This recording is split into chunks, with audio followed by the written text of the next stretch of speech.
In this section, we're going to talk about terms, the coefficient of a term, and what is a constant term. The first definition we're going to talk about is a term, and a term is strictly a number or a variable or variables or a combination of the number and the variables. What else?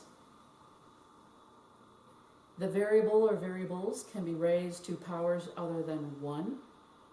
And what else?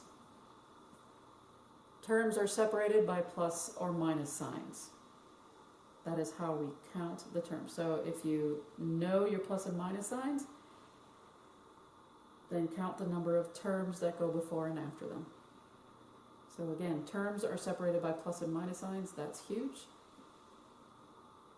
And it can be a number by itself, a variable by itself. It can have two variables. It can be a combination of a number and a variable, or a number and a couple of variables.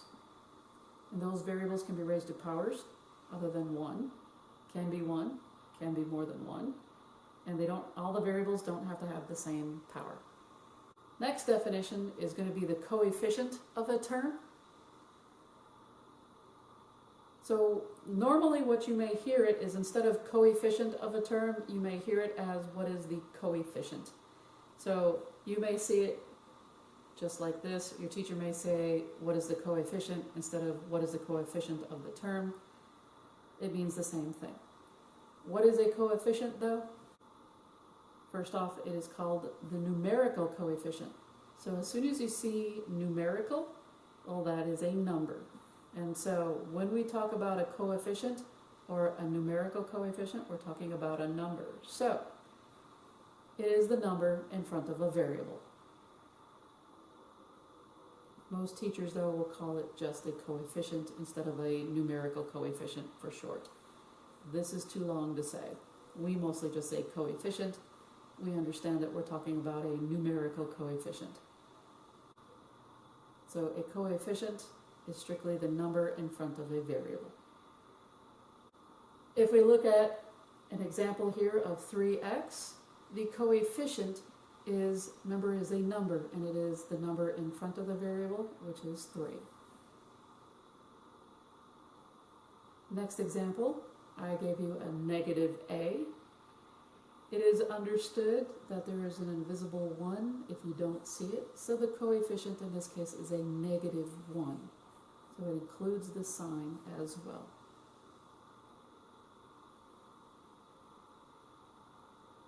If you look at 3 over 5x squared, the coefficient is the fraction 3 over 5. It has nothing to do with the power. It has to do with the number in front of the variable. So in this case, 3 over 5.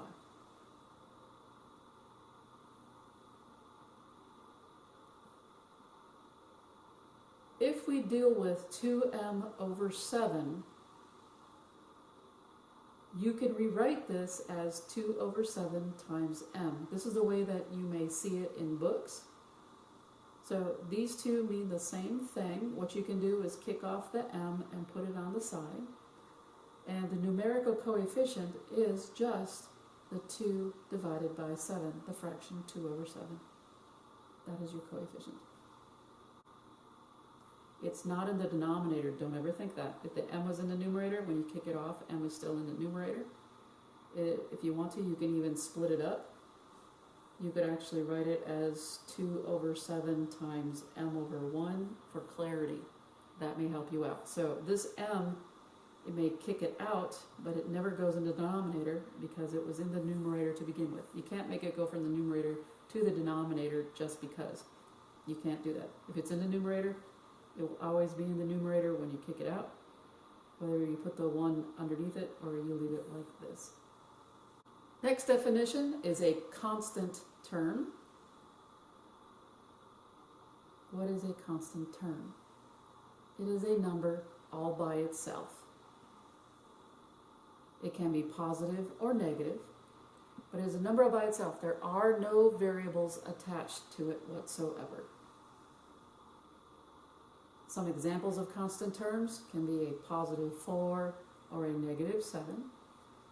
It could be a decimal. That decimal can be negative.